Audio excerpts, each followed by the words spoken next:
ఇక్కడ మీరు ప్రాతినిధ్యం వహిస్తున్నటువంటి నియోజకవర్గం పక్కనే ఉంది. మీ భార్య గారి నియోజకవర్గం ఇది. మీకు మంత్రి పదవి వచ్చింది, మీ భార్య గారికి ఎమ్మెల్యే పదవి వచ్చింది. ఇక్కడ మేము అన్ని గ్రంథాలయాలు తిరుగుతుంటే వీళ్ళందరూ ఎస్బీ వాళ్ళు, ఎస్ఓటీ వాళ్ళు, స్పెషల్ బ్రాంచ్ వాళ్ళు అందరూ కూడా ఈ జనార్దన్ గారు ఏం చేస్తున్నాడు, ఏం మాట్లాడుతున్నారని మీరు నిన్నటి నుంచి ఎంక్వైరీ చేస్తున్నారు కదా, ఎక్కడ రెచ్చగొడతారో ఏం చేస్తారని. మేము ఎవరిని రెచ్చగొట్టడం లేదు.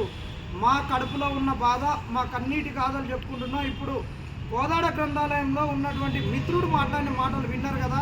మీ వాళ్ళకేమన్నా నిన్న నుండి క్లాసులు చెప్పినావా, మీ లెక్కేమన్నా ముందస్తు ప్రచారాలు చేయించుకొని మీడియా ముందు ముందస్తు బ్రీఫింగ్ ఏమైనా ఇచ్చినామా?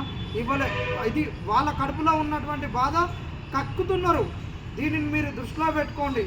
దృష్టిలో పెట్టుకోకుండా దీని వెనక ఏదో బీఆర్ఎస్ ఉంది, బీజేపీ ఉంది, ఇంకొకటి ఉన్నాడని మీరు మా మీద నెపాలు నెట్టి నోటిఫికేషన్ వెనక్కి నెట్టే ప్రయత్నం చేయగలి. మీరు ఏదైతే బెషరత్తుగా 2 లక్షల ఉద్యోగాలు ఒకటే సంవత్సరంలో అన్నారో అదే కావాలి మాకు. మీ ప్రియాంక గాంధీ గారు ఏదైతే చెప్పిర్రో యూత్ డిక్లరేషన్లో అది కావాలి. రాహుల్ గాంధీ గారు అశోక్ నగర్కి వచ్చి ఛాయ్ తాగి ఏమని చెప్పిర్రో ఆ మాటలు కావాలి. మీరు ఇచ్చినటువంటి అభయస్థం మేనిఫెస్టోలో ఏదైతే జాబ్ క్యాలెండర్ పెట్టిరో ఆ జాబ్ క్యాలెండర్ ఇంప్లిమెంటేషన్ 2 సార్లు చేయలేదు. ఇప్పుడు మేము అడుగుతున్నాం ఒక్కటే, మాకు జాబ్ క్యాలెండర్ వద్దు. 2 లక్షల ఉద్యోగాలకు ఒకేసారి నోటిఫికేషన్ రావాలి. జాబ్ క్యాలెండర్ కావాలి అన్నమనుకో, నువ్వు జాబ్ క్యాలెండర్ ప్రకారం అని ఒక 2-3 జాబులకు నోటిఫికేషన్లు ఇచ్చి ఇప్పుడు జీపీఓకి ఇచ్చేసి, డిఎస్సిలో 3000కి ఇచ్చి, ఎస్ఐ కానిస్టేబుల్ ఒక 6000కి ఇచ్చి, గ్రూప్ 2లో ఒక 500కి ఇచ్చి, గ్రూప్ 2లో ఒక 300-400, గ్రూప్ 1లో ఒక 20-30 ఇట్లా ఇచ్చేసి అన్నీ తక్కువకి ఇచ్చేసి నోటిఫికేషన్ల పేరు జాబ్ క్యాలెండర్ పేరుతో మోసం చేస్తారు. తక్కువ వేకెన్సీస్తో నోటిఫికేషన్ వస్తే ఏమవుతుంది మిత్రులారా అంటే, ఇవన్నీ చిన్న చిన్న జిల్లాలు, చిన్న జోన్లు. మీరన్నిటిని కనుక caste wise reservation, vertical reservation, horizontal reservation తీసుకుంటే ఒక మొన్న గ్రూప్ 2లోనే చూసి 700 పోస్టులకు కొన్ని కమ్యూనిటీలలో అసలు పోస్టులే లేవు. కాబట్టి మేము ఒకటే అడుగుతున్నాం, గ్రూప్ 2లో కనీసం 2000 పైచీలకు ఖాళీలు ఉన్నాయి, అన్నీ ఇవ్వాల్సిందే. గ్రూప్ 3లో 3000 పైచీలకు ఖాళీలు ఉన్నాయి, ఇవ్వాల్సిందే. గ్రూప్ 4లో 10,000 పైచీలకు ఖాళీలు ఉన్నాయి, ఇవ్వాల్సిందే. ఈ ఎస్ఐ కానిస్టేబుల్లో 20,000 ఉన్నాయి, ఇవ్వాల్సిందే.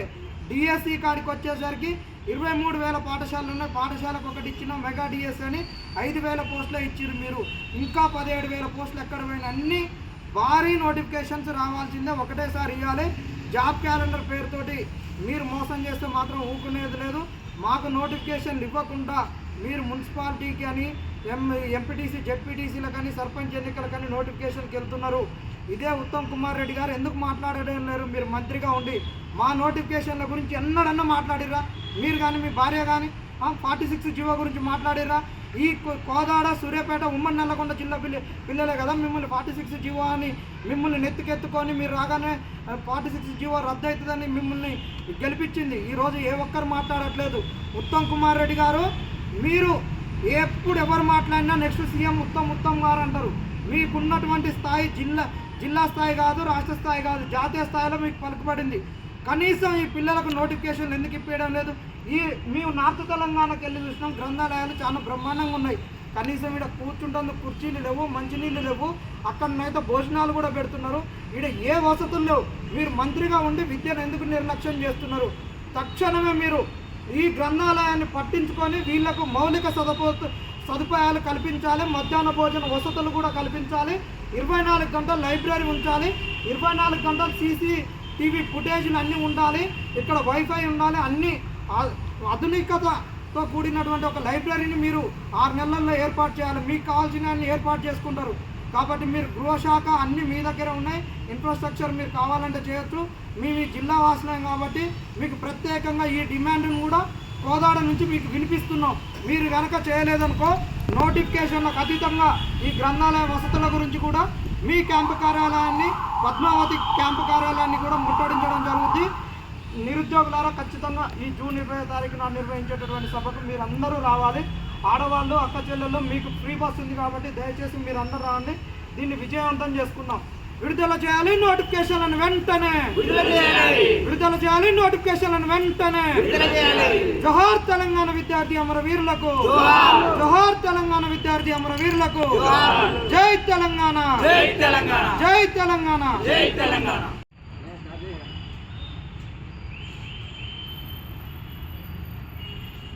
నమస్కారం. మేము కోదాడ బాబుజీ ఎమ్మెల్యే నుంచి మాట్లాడుతున్నాం. ఇది మా నిరుద్యోగ సమస్య. విషయం ఏంటంటే ప్రతి ప్రభుత్వం ఇలానే చేస్తుంది. ఒక మాట చెప్తున్నా, ఈరోజు మేము ఈ స్థాయిలో ఉండడానికి కారణం ఏంటంటే అంటే చాలా దీనమైనటువంటి స్థితిలో ఉన్నాం. ఎందుకున్నాము? గత ప్రభుత్వం చేసినటువంటి పనులు ఏదైతే ఉన్నాయో ఈ ప్రభుత్వం కూడా అదే పనులు చేస్తూ ఉన్నాయి.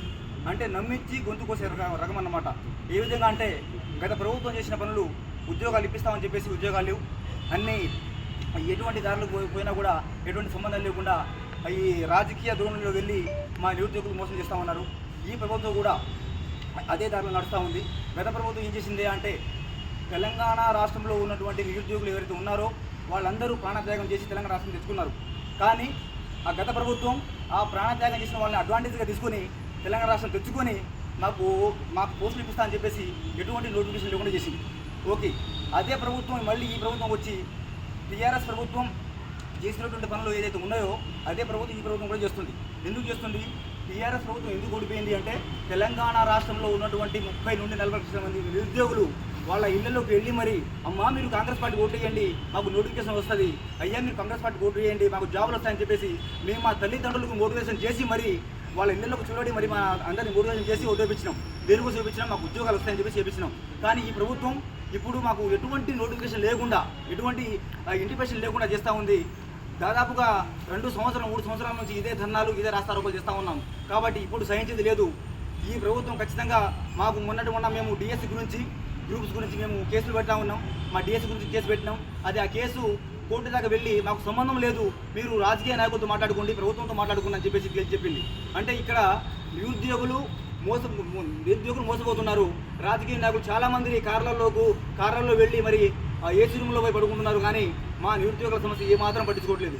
ఒకటి మాత్రం గుర్తుపెట్టుకోండి, గత ప్రభుత్వం ఓడిపోయింది కారణానికి నిరుద్యోగుల కారణం. ఎందుకు ఓడిపోయింది అంటే 40 లక్షల మంది నిరుద్యోగులు వాళ్ళ ఇళ్లలోకి వెళ్ళి మరి వాళ్ళ తల్లిదండ్రులు మోటివేషన్ చేశారు. కాబట్టి ఈ ప్రభుత్వం కూడా మళ్ళీ ఎలక్షన్స్ వస్తుంది.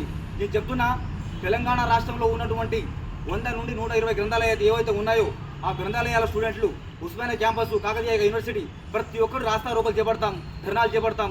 దీనికి సంబంధించినటువంటి ఏదైనా ఫ్యాక్ట్ మాకు ఇంటిమేషన్ తొందరగా ఇవ్వాలని చెప్పేసి మనస్ఫూర్తిగా కోరుతున్నాం. ఇది మా తెలంగాణ రాష్ట్రంలో ఉన్నటువంటి మా గ్రంథాలయమే కాదు, ప్రతి ఒక్క గ్రంథాలయం యొక్క యువ గర్జనగా చెప్తున్నాం. జై తెలంగాణ, జై తెలంగాణ.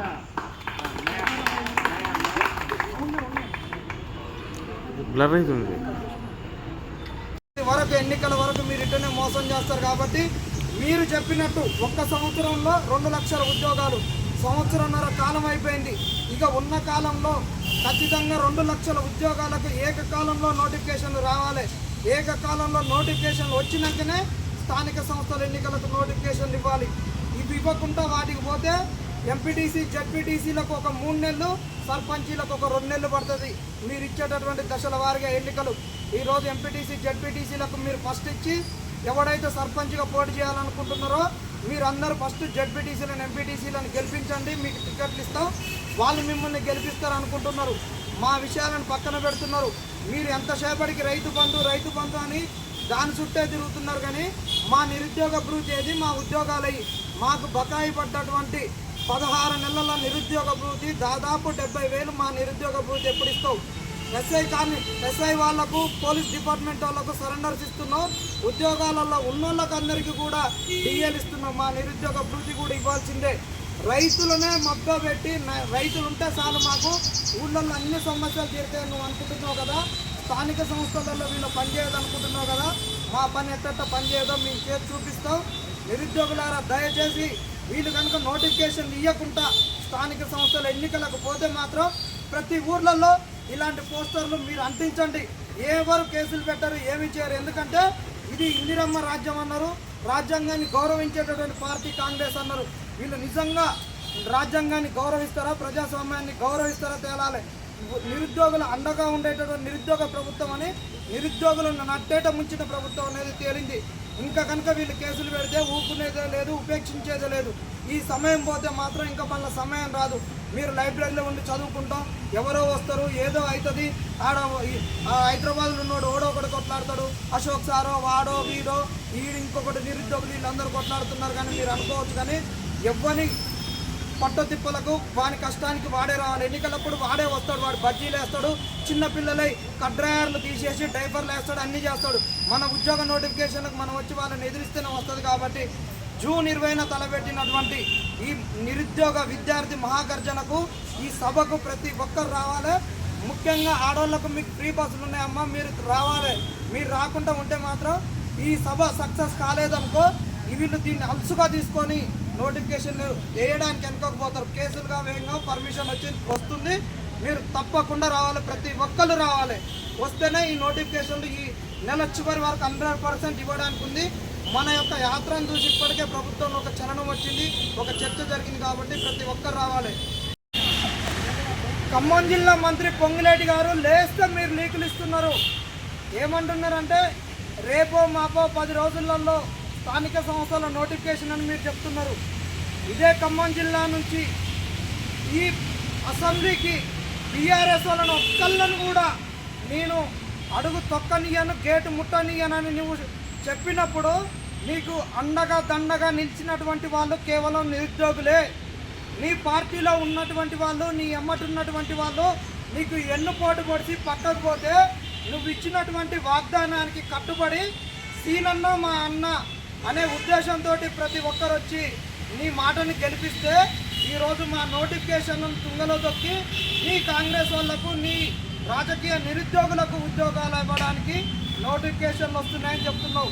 మరి మా నోటిఫికేషన్ అయ్యి ఖమ్మం జిల్లాలో 3 అంతస్తుల బిల్డింగు గ్రంథాలయంలో కనీసం 1000 మంది నిరుద్యోగులు చదువుతున్నారు. ఈ 1000 మంది నిరుద్యోగులకు ఉద్యోగాలు ఎప్పుడు ఇస్తామని అడుగుతున్నాం.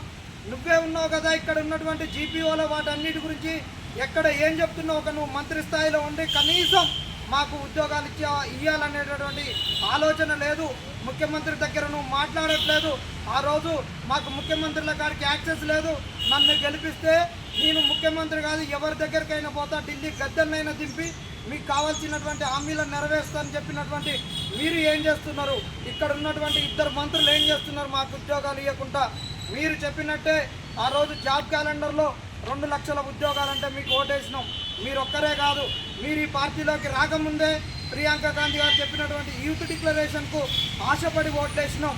అంతేకాకుండా ఆ రోజు రాహుల్ గాంధీ గారు అశోక్ నగర్కి వచ్చి మాతోటి ఛాయ్ తాగి సంభాషించి మీరు ఎవరికి చెప్పాల్సిన అవసరం లేదు, నాకు ఒక ట్వీట్ చేస్తే చాలు, నాకు ట్వీట్ అందిన వెంటనే మీకు నోటిఫికేషన్లు వస్తాయని చెప్పినటువంటి రాహుల్ గాంధీ గారి మాటలు నమ్మి మేము ఓట్లేసినాం. ఇప్పటి వరకు మాకు ఏ ఉద్యోగ నోటిఫికేషన్ లేవు. కేవలం మీరు ఫ్రీ బస్ ఇచ్చి మా ఆడవాళ్ళను ఆగం పట్టించారు. కానీ ఇక్కడ ఉన్నటువంటి మా ఆడపడుచులు అందరూ ఏమంటున్నారు? మాకు ఉద్యోగాలు కావాలి, మాకు బస్సులు వద్దు, ఏదొద్దు, మా బుక్కెడ్ బుక్ ఏదో మీ ఇంట్లో నోటిఫికేషన్ వస్తేనే అంటున్నారు. కాబట్టి వెంటనే నోటిఫికేషన్ ఇవ్వాలి. జాబ్ క్యాలెండర్ మాత్రం అస్సలే వద్దు. జాబ్ క్యాలెండర్ ఇస్తుంటే మరొక తిరుగుబాటే. ఎందుకు జాబ్ క్యాలెండర్ వద్దంటున్నావు అంటే నువ్వు ఈ పాటికి జాబ్ క్యాలెండర్ ఇవ్వాల్సినవి 2 జాబ్ క్యాలెండర్లు అయిపోయినాయి ఒక్క ఇయర్ క్యాలెండర్లోనే. నువ్వు జాబ్ క్యాలెండర్ ఇవ్వడం కనుక స్టార్ట్ చేస్తే డిఎస్సిలో ఒక 3000, గ్రూప్ 2లో ఒక 200, గ్రూప్ 1లో ఒక 40 పోస్టులు, ఎస్ఐ కానిస్టేబుల్లో ఒక 6000, ఈ విధంగా ఇచ్చి ఉన్నటువంటి 2 లక్షల ఉద్యోగాలలో 10,000 పోతే 1,90,000, ఒక 20,000కు నోటిఫికేషన్లు